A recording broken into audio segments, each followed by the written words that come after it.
बिस्मिल्लाहिर्रहमानिर्रहीम।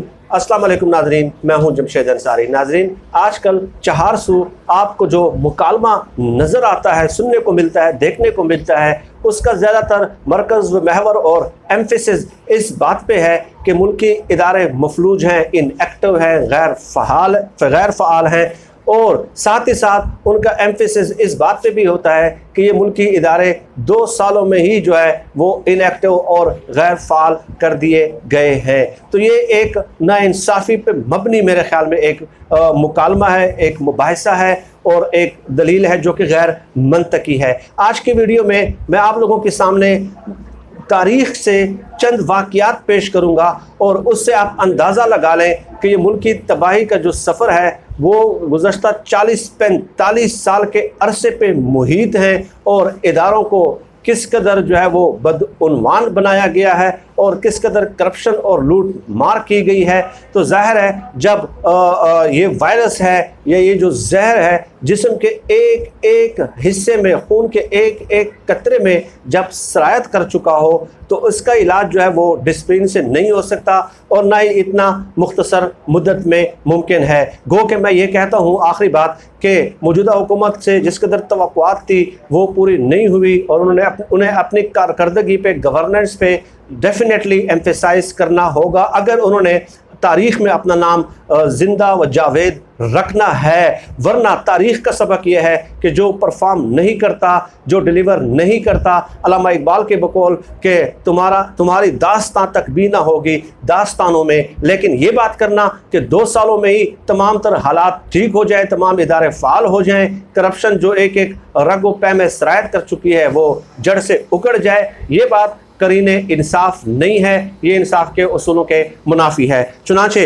अब आप देख लें नाजरीन, पीपल्स पार्टी के रहनुमाओं की तरफ से मैं आपको शॉर्ट अल्फाज में ज़रा हिस्ट्री बताने की कोशिश करता हूँ कि पीपल्स पार्टी को जब लॉन्च हुई 1967 में तो उस वक्त उनका नारा ये था कि हम इस्टेब्लिशमेंट मुखालिफ हैं। इस नारे के साथ वो आए थे और उन्होंने ये भी कहा था कि हम रद्द-ए-अमल में जो है ना हमने एक सियासी जमात बनाई है। लेकिन जब से इसका वजूद कायम हुआ और उस दौर की तारीख़ को अगर हम देखेंगे तो आपको नज़र आएगा कि सियासतदानों को उसी वक्त ही 2-2 कीमती प्लाट दिए गए और अगर लिस्ट बनाई जाए तो आप हैरान रह जाएंगे। मजहबी रहनुमाओं में मौलाना मुफ्ती महमूद, मौलाना नेमतुल्लाह और इसके अलावा मौलाना अब्दुल बाकी, मौलाना कौसर नियाजी, मौलाना अब्दुल हकीम वगैरह जैसी शख्सियात को भी प्लाट्स से नवाजा गया। ये उस वक्त जब पीपल्स पार्टी जो नौज़ायदा थी और उस वक्त जब बनी थी जब जुल्फ़िकार अली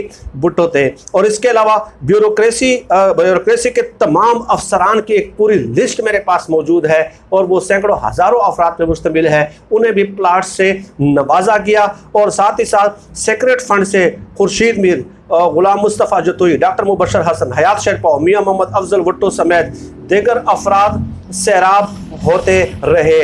लॉरेंस रोड पर पीपल्स फाउंडेशन को करोड़ों का प्लाट सिर्फ 5 लाख रुपए पर दे दिया गया। और इसी दौर में सिंध के वजीर बल्दियात जाम सादिक की बदउनवानियाँ इतनी मशहूर थी कि भुट्टो ने उन्हें कराची एयरपोर्ट पर कह दिया कि जाम सादिक तुम कहीं कायद आज़म के मज़ार को किसी को अलाट मत कर देना वरना कौम मेरे पीछे पड़ जाएगी। यानी यहाँ तक नौबत आ गई थी। उस दौर से आपको बात बता रहा हूँ कि करप्शन कैसे हमारे रगो पै में सियासतदानों के, ब्यूरोक्रेसी के और इन मजहबी जो चंद मजहबी उलमा थे उनके रगो पै में सरायत कर चुकी थी और ये एक इंटेंशनली ये अमल दोहराया गया था। और इसके अलावा जाम सादिक ने हज़ारों प्लाट अपने दौर में अलाट किए, हत्ता के गंदे नाले तक भी उन्होंने नहीं छोड़े। और इसके साथ साथ चलते जाएं मैं मुख्तसर करूँगा कि साबिक़ वज़ीर आला पंजाब मियाँ मंजूर भुट्टो पर भी करप्शन के 2 अलग अलग मुकदमात बनाए गए थे और उन्हें 5 साल 8 माह की सज़ा भी भुगतना पड़ी थी। उन पर अपनी वजारत आला के दौरान एक ही दिन अपने दोस्तों, सहाफ़ियों और वकला को 110 प्लाट देने और एक खातून को नाजायज़ पेट्रोल पंप अलाट करने का इल्ज़ाम था। साबिक़ वफाकी वज़ीर मियाँ यासीन भुट्टो ने जब अपने कागजात इंतखाबाती नामजदगी जमा कराए थे तो ख़ुद को मुतवस्सित ज़ाहिर किया, जबकि उनके पास पुरतायश रिहाइश गाहें, फर्नीचर, जेवरात, 2 बैंक अकाउंट्स, मवेशी, पेट्रोल पम्प, मछली फार्म भी था, जिसका जिक्र ही उन्होंने नहीं किया था। और इसके अलावा आसिफ अली ज़रदारी के वालिद हाकिम अली ज़रदारी, जो सदर ज़रदारी के वालिद हैं, पहले ज़मींदार थे, फिर ज़मीन बेचकर सिनेमा हॉल बनाया और इफ्तिताह बेगम नुसरत भुट्टो से कराया, फिर भुट्टो के करीब हो गए। 1977 में बदउनवानी पर भुट्टो ने उन्हें पार्टी हुकूमत से महरूम कर दिया था, पार्टी टिकट से महरूम कर दिया था। धोखाधही, बदउनवानी के इल्ज़ामात पर सियासत से अलग होना पड़ा। और 85 के इंतखाबात में ये वाक़या बड़ा मशहूर है कि जब हाकिम अली ज़रदारी को शिकस्त नज़र आने लगी तो आसिफ अली ज़रदारी ने गोली चला दी और बैलेट बॉक्स उठाकर भाग गए। और उस दौर अच्छा, अब आप बताइए, ये जो आजकल कह रहे हैं कि इलेक्शन रिग्ड है, धांधली हुई है, तो उस वक्त जब उनके वालिद हार रहे थे तो उस वक्त गोली चलाकर बैलेट बॉक्स उठाकर भाग गए थे। और ये बात क्या बहुत मशहूर है, ज़बान ज़द आम व ख़ास है, ये आसिफ ज़रदारी साहब का वाक़या। और आजकल यही लोग जमहूरियत के चैम्पियन बनते हैं, तो अब मैं उसके बारे में क्या कह सकता हूँ। अच्छा, इसके अलावा हाकिम अली ज़रदारी के बारे में मशहूर है जो सबूत मौजूद है कि 60,000 का बीवी का बंगला और दीगर असासे मिलाकर कुल 10 लाख रुपए उनके असासे थे हाकिम अली ज़रदारी के। मैंने बनते ही ये 20 लाख हो गए और फिर मुख्तसर अरसे के बाद अमीर तरीन ख़ानदानों में शुमार होने लगे। 88 से 90 के दौरान सिर्फ एक ही दिन में 12 करोड़ रुपए के बैरियर सर्टिफिकेट मुल्क से बाहर भिजवाए। फर्जी नाम से बैंक में 40,000 पाउंड जमा कराने की कोशिश करते हुए हाकिम अली ज़रदारी को बरतानवी टैक्स हुकाम ने गिरफ्तार किया। इसी बरस वो बरतानवी बैंकों में 400 मिलियन पाउंड की खतीर रकम जमा करा चुके थे। बेनज़ीर के दौर में उनके ऊपर तमाम कर्जे माफ़ किए गए। और अब आगे चलें, अहम तरीन किरदारों आसिफ अली ज़रदारी, बेनज़ीर भुट्टो के पहले दौर हुकूमत की तरफ। और बेनज़ीर भुट्टो के पहले दौर हुकूमत में ही मिस्टर 10% के नाम से शोहरत की बुलंदियों को छूने लगे। बेनज़ीर की करप्शन भी उरूज पर थी। पीपल्स पार्टी के जियालों को इस्लामाबाद में प्लाटों की तकसीम और रावी झील के करीब 87 एकड़ ज़मीन और नेशनल पार्क में 200 एकड़ अराजी के अलावा गारंटी ट्रस्ट दी गई, जिससे कौम को 464 करोड़ का नुकसान हुआ। बेनज़ीर दौर में 34 कस्टम इंस्पेक्टर भर्ती किए गए, जिसमें 2 इंस्पेक्टर बेनज़ीर के ससुर के भतीजे, 11 लाड़काना के थे, 34 में 32 सिंध के थे, 8 अरकान पार्लियामेंट को 1 करोड़ और 1 पिजारो दी गई। इस्लामाबाद में 283 एकड़ ज़मीन सिर्फ 2 करोड़ 34 लाख में दी गई, जिसकी असल कीमत 700 करोड़ बनती है। सियासी बुनियादों पर 26,000 अफराद को सरकारी मुलाजमतों से नवाजा गया। अहम ओहदों पर मनपसंद बंदे बिठाए। बेनज़ीर और उनके ससुराली ख़ानदान ने मुबैना तौर पर अपने अजीज़ व कारब को 20 माह में 10 अरब रुपए के कर्ज देने, MNA और MPS को करोड़ों के फंड्स दिए गए। 15 अप्रैल 1999 को बेनज़ीर भुट्टो और आसिफ अली ज़रदारी को SGS रेफरेंस केस का फैसला सुनाते हुए अदालत ने लाखों डॉलर रिश्वत लेने और मुल्क को माली नुकसान पहुंचाने के जुर्म में 5 साल कैद और 86 लाख डॉलर जुर्माने की सज़ा सुनाई। ये ठेका आसिफ अली ज़रदारी के कहने पर बेनज़ीर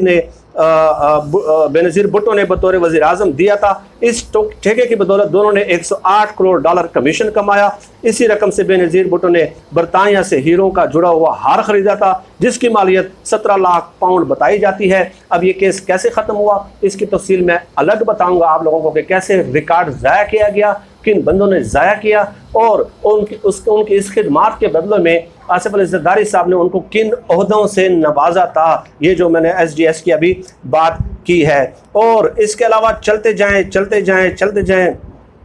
जब 1 अरब 25 करोड़ रुपए मुनाफा देने वाली पाकिस्तान स्टील मिल भी आसिफ अली ज़रदारी के हाथ लगी तो ये कारखाना 9 अरब रुपए के खसारे में चला गया। और आगे भी मैं आपको बता दूं कि पीपल्स पार्टी की वफाकी वजीर डॉक्टर फिरदौस आशिक अवान अपनी वजारत से रुखसती के वक्त और जो है ना उन्होंने मिनिस्टर कॉलोनी से सारा सामान ले उड़ी। पाकिस्तान के गवर्नमेंट ने इस्तेमाल के लिए उन्हें जो सामान दिया था, वजारत से सामान दिया था, जिनमें डोंगे, देगचे, जनरेटर, LCDs, पंखे, सोफे, बेड, यहाँ तक के टिश्यू बॉक्स तक शामिल थे, उठाकर ले गई। जब सरकारी टीवी का अमला सियालकोट उनकी रिहाइश गाह पर पहुंचा तो उन्हें खाली हाथ वापस भेज दिया गया। ये एक मामूली सी एक झलक मैंने आप लोगों को दिखाई है कि कैसे मुख्तलिफ अदवार में पीपल्स पार्टी में जस्ट शॉर्ट ग्लिम्स हैं ये, ठीक है। और उसके ऊपर मैं तफसीली आप लोगों के सामने वीडियोज़ में पेश करता रहूँगा कि कैसे उस दौर से लेकर जब पीपल्स पार्टी का क़याम होता है उस वक्त ब्यूरोक्रेसी को कैसे प्लाट दिए गए, चंद मजहबी रहनुमाओं को जो ज़ाहिर है जो मौलाना फजल रहमान साहब की तरह ही होंगे डेफिनेटली उनको प्लाटों से नवाजा गया। इसके अलावा सियासी बुनियादों पर कैसे भर्तियाँ की गई, कैसे जब स्टील मिल 1 अरब 25 करोड़ कमा रही थी तो 9 अरब 10 अरब रुपए के नुकसान में चली जाती है। अब आप खुद बताएं, तो ये यानी कि 45-46 सालों से ये सिलसिला जारी है। तो अब ये कहना कि 2 सालों में ये पूरा सत्यानाश हो गया है, ये बिल्कुल मैं समझता हूँ कि करीने इंसाफ ये बात नहीं है, इंसाफ के बिल्कुल करीब तर भी ये बात नहीं पटकती। गो के मैं हमेशा ये कहता हूँ कि इस हुकूमत की गवर्नेंस में सैकड़ों इश्यूज़ हैं। ये मैं मुसलसल रोज़ाना की बुनियाद पे हर वीडियो में कह रहा हूँ और उसका बेहतरीन हाल ये है कि अपनी परफॉर्मेंस की तरफ अटेंशन देना, तवज्जो देना। और ज़ाहिर है इन लोगों की करप्शन एक्सपोज करते रहे लेकिन साथ साथ अपनी परफॉर्मेंस भी बेहतर करनी होगी, इसके अलावा कोई चारा नहीं है। और यहाँ पे आप देख लें कि करप्शन की नौबत यहाँ तक पहुँच गई थी कि जुल्फ़िकार भुट्टो को ये कहना पड़ा कि कायद-ए-आज़म के मज़ार को कहीं करप्शन में अलॉट मत कर देना, कायद-ए-आज़म के मज़ार को कहीं यानी उसको माफ़ कर देना, यहाँ तक करप्शन सरायत कर गई थी। तो इंशाअल्लाह ताला ये वक्त के साथ साथ बेहतर होगी।